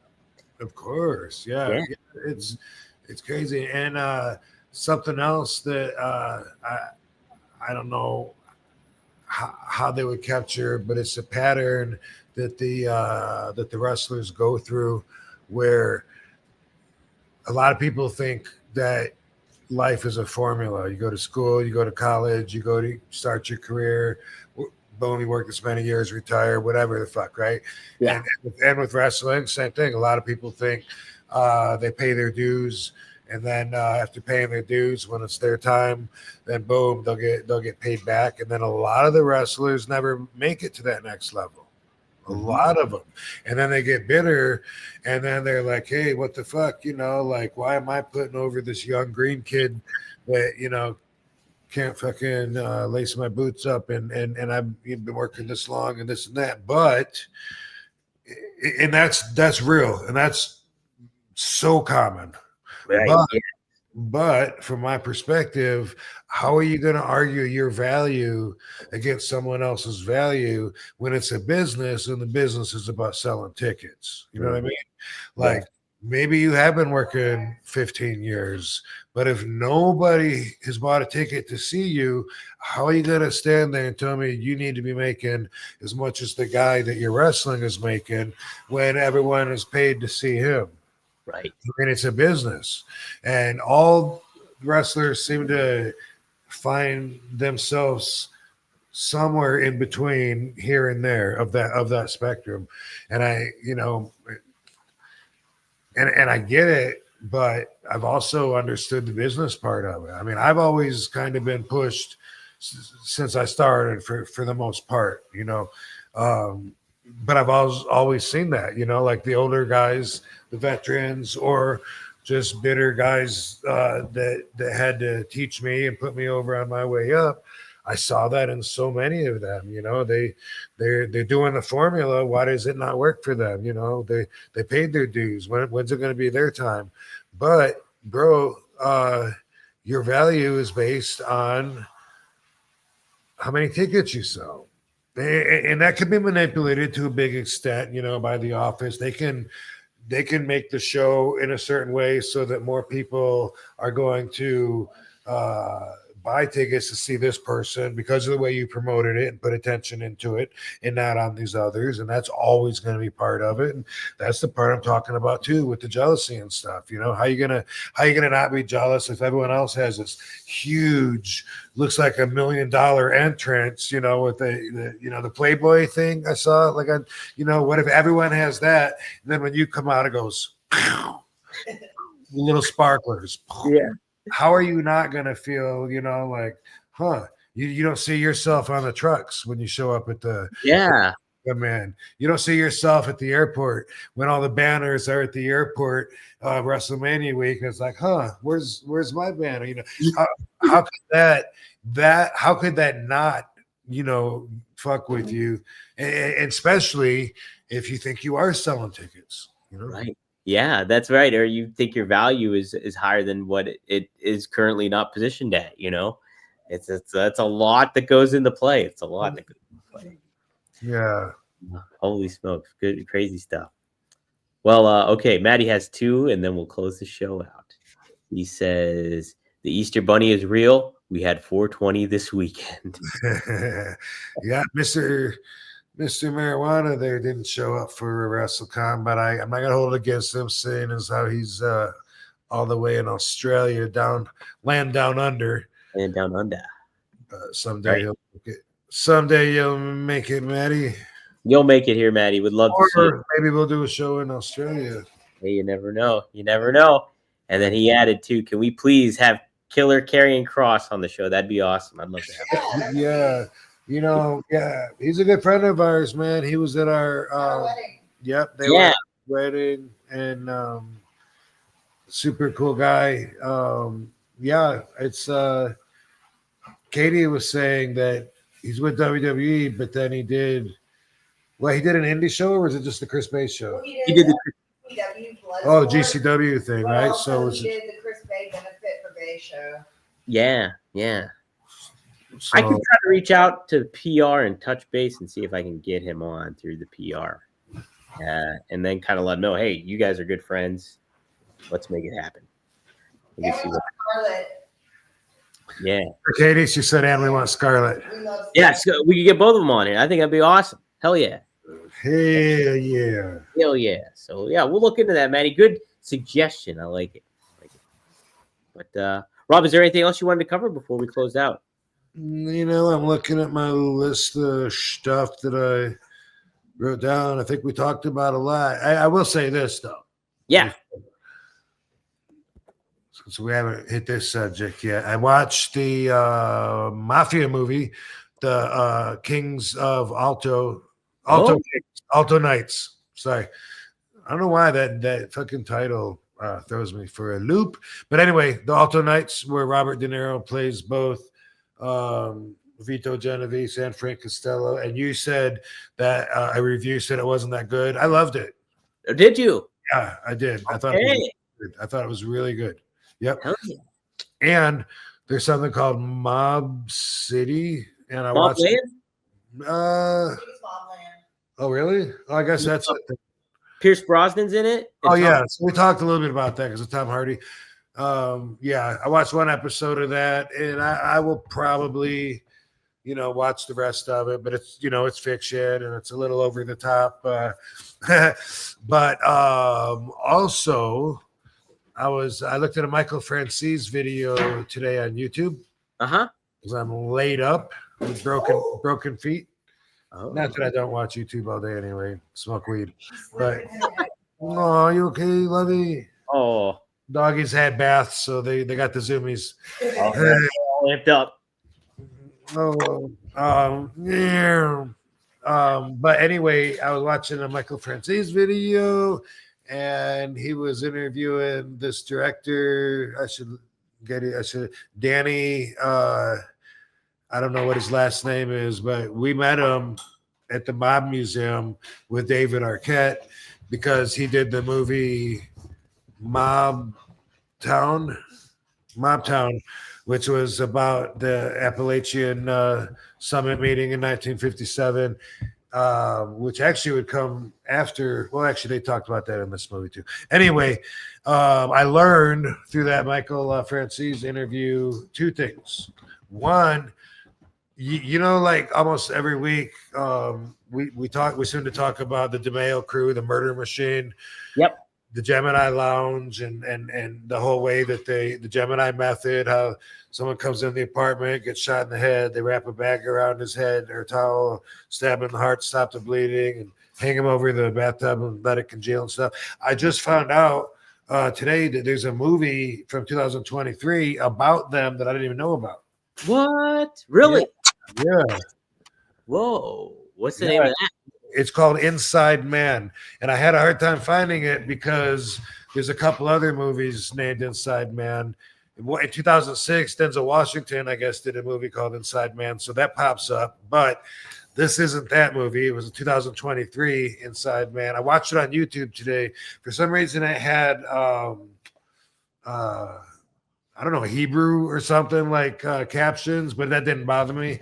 I watched it and I liked it. It's like it covers their whole story and they thread like a fictional part of a guy that's there through all the crimes to tell their story. But I had no idea. And who's in our chat room that always asks about Kyle Z. Kyle Z always asks the mob question. So Kyle Z, bro, if you haven't seen it, look up Inside Man. He just asked me last week about Dracula, the guy that lived in the apartment and bartended at the Gemini Lounge.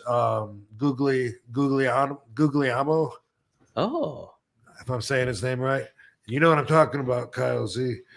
And he's in the movie, dude. So anyway, the other thing I learned is that this guy has another mob movie coming out tomorrow. Whoa, and it's Mob Cops, and it's based on the book, and I'm a big fan of their story. So yeah, it comes out. I mean, people, depending on when they're listening to this, but it comes out the 25th. So I can't wait. And it's going to be, the theaters, but also you can watch this on direct video, which I'm going to be doing it. So Mob Cops are two of like the worst cops. I mean, a lot of cops were corrupt back in the day. Some still are, but these guys, man, they were on the payroll with Anthony Gaspipe from the Lucchese's. He was paying them not just to give information, but sometimes even to get people and kidnap them for him. And they're actually charged and connected with 8 murders and two cops. Louis Eppolito, his whole family is mob. Like his dad and his uncle and everyone's mob, but he's a cop, and he says that he's the good guy. Denies everything, every crime. But his dad was with the Gambinos. Andy the Fat. Was it Andy the Fat? Something the Fat. Anyway, and Stephen Caracappa was his partner, and those guys got away with everything that they did in New York, and retired, and then moved out here to Las Vegas. And I was just showing Katie, because we went by this building, Pietro's Pizza, Italian restaurant, and I was telling her, like, that's where the mob cops got busted. They were here to eat, and the cops, have them sit up. And anyway, they moved out here, got away with everything, retired, and then fucking Louis Eppolito wrote the book Mob Cop. Whoa, like dumbass, got himself busted. Yeah, so he was on Sally Jesse Raphael, this old morning show, promoting the book. And at home was this lady watching TV who recognized him. And she was like, "Oh my God, that's the cop that showed up earlier looking for Jimmy, because earlier in the day they were looking for her son, and then she never saw her son again."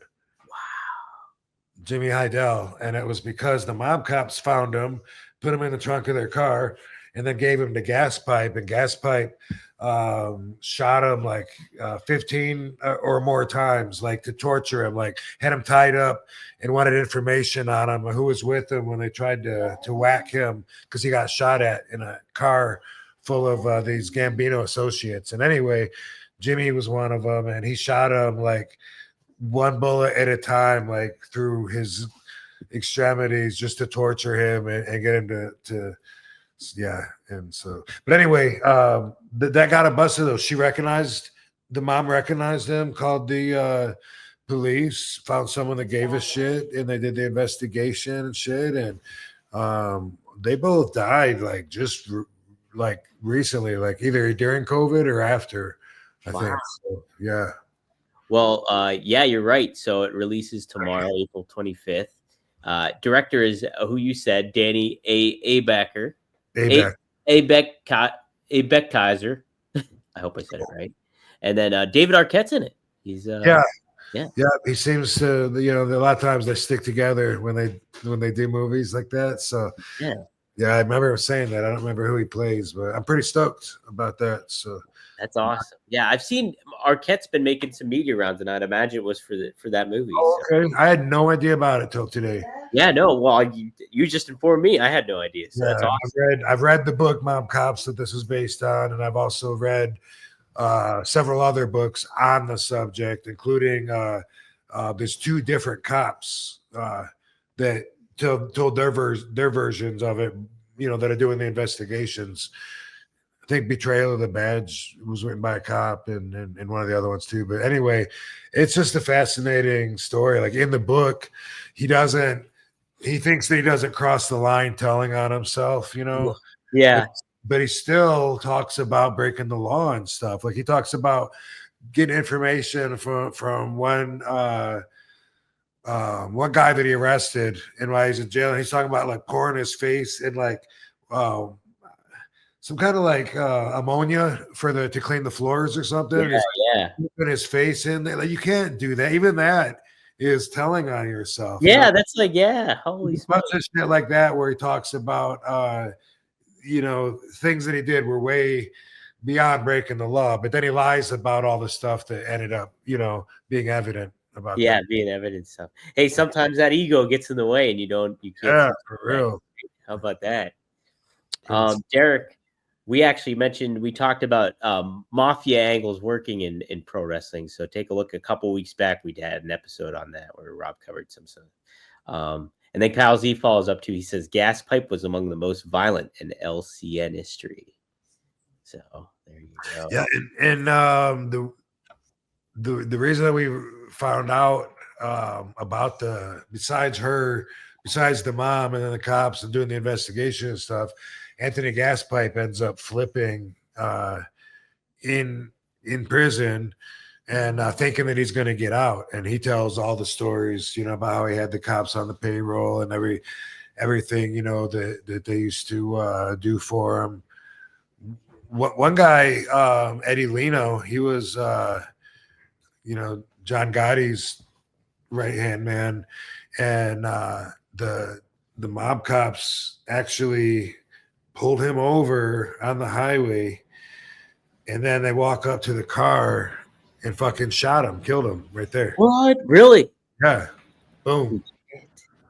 There was really like no limit. And they're police, Yeah, they're police. My goodness. You never know. Even you get pulled over and it's cops, they can still be bad people, But I think they were part of the 75th precinct. There's another documentary on the 75th precinct with this other cop that was really, really, really bad. And now he does talk shows and stuff. The fuck's his name? I don't think I'm going to come up with his name right now. It's been a while since I've heard his name.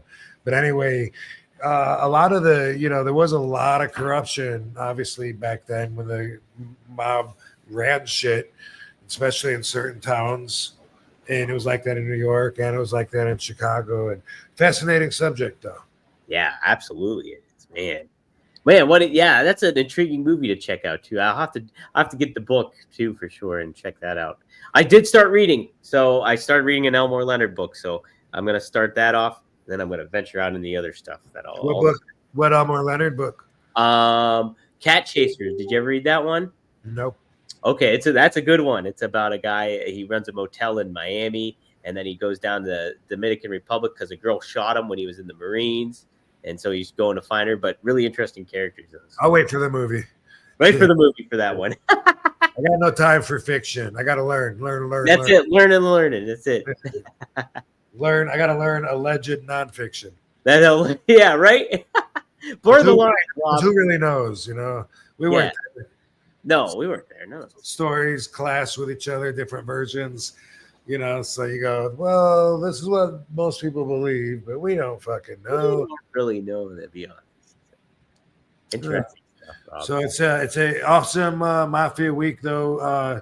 Watched the Inside Man today, and also, and by the way, the guy Danny, the director, plays Roy DeMeo. He acts in his movies too. He also played Joseph Barbara in Mobtown, the guy that owned the property at the Appalachia, and he plays in Mobtown. I think he's in Mob Cops, but I don't know what he's doing. Yeah, I think he's listed on as the cast too in it. Yeah, I got to see what characters are in it. Also, that excites me because sometimes you don't know if there's a bunch of mobsters talking in a room, but then I look at IMDb and I'm like, oh, he's supposed to be Joe Bonanno, and then it means more too. Yeah, that's a neat thing that I'm sure to do. Gambino, I can see it. That's probably a neat thing too when you're well aware of like who the mob people are, and then you look them up on the movies. Oh, that was that guy. I know who that mobster was. No, that's gonna be. Yeah, I'm a geek. Yeah, that's nerd. I'm a mob nerd. That's my official title. Mob nerd. That's what my T-shirt needs to say. That's it, right? Yeah. All right, guys. Like I said, sign up for Only Wrestlers. Go to onlywrestlers.com. Sign up now. Get your account there for free. If you're watching on YouTube, that would be rvdtv.com or RVD's YouTube channel. Be sure to like, subscribe, share, help get the word out. If you're listening on Spotify or Apple, give us 5 stars and write a little review. Tell us what you think about the show. Be sure to follow Rob at The Real RVD on all his social media accounts. You can follow me at Dominic D'Angelo on X. Go to 1tsport.com for some cool merchandise. And RVD420. Go to get some Greek glass, some cool stuff. Saw some of that Greek glass, too, at the Nerd Bar. Yeah, I autographed one. I need to post that. I sent it to Greek Glass to post, so I figured I'll repost it. But, yep, somebody bought one of the glass pieces and had me autograph it, and it's a picture of me. No, there's a picture of Katie. I get me and Katie mixed up all the time. But she was, I guess she's just posing with it. And, hey, somebody grabbed my phone and took a bunch of pictures of our dog. Who did that? Yeah. All right. Well, I thought I was gonna have. This is the piece anyway. Oh, here, let's pop up full screen. Boom. Oh, look at that. That's awesome. Hell yeah. At the Nerd Bar party. Yeah, can't beat that. Look at that shit. There's Katie right there. Heck yeah. Katie. All right. Katie Forbes. Rocking it. Cool. Well, this is a fun episode back. Rob, this is actually episode 101. So we did. Oh, that's right. 100 was coming up. And then, so what did you and your brother just did like a best of, or what you do? So what we did is we got together. We talked about how he met Jake Roberts and started the podcast with Jake. And then I talked about how we started the podcast with us. And then we covered WrestleMania weekend and got perspective on that. So it was all a kind of an all-encompassing thing. So okay, that was our 100th episode. But wow, 100th episode and RVD wasn't even on it. It was really busy though. And to further answer dude Seth's question, I was really busy WrestleMania week.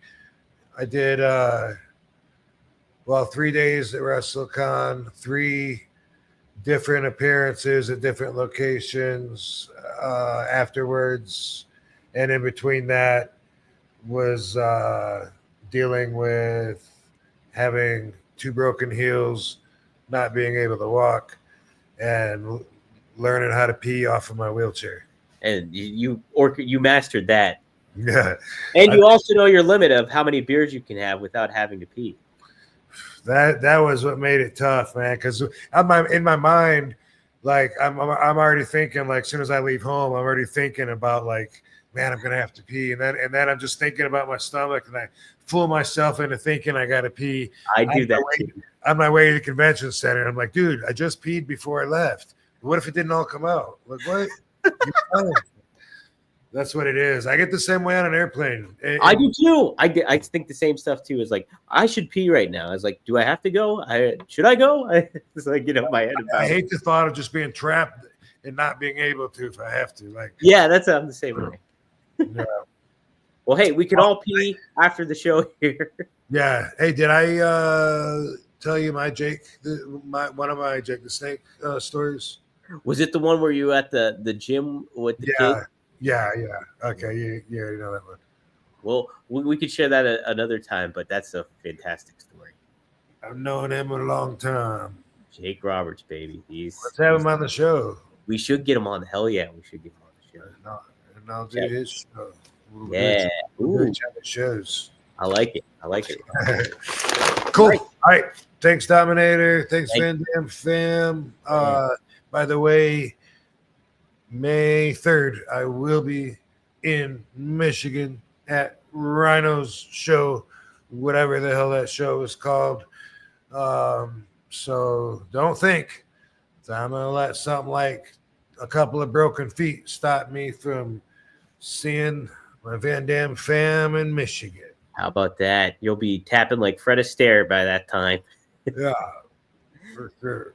Yeah. All right. We'll see you next time here on One of a Kind on Trash Day with who? Peace out, hoes. RVD. Yeah.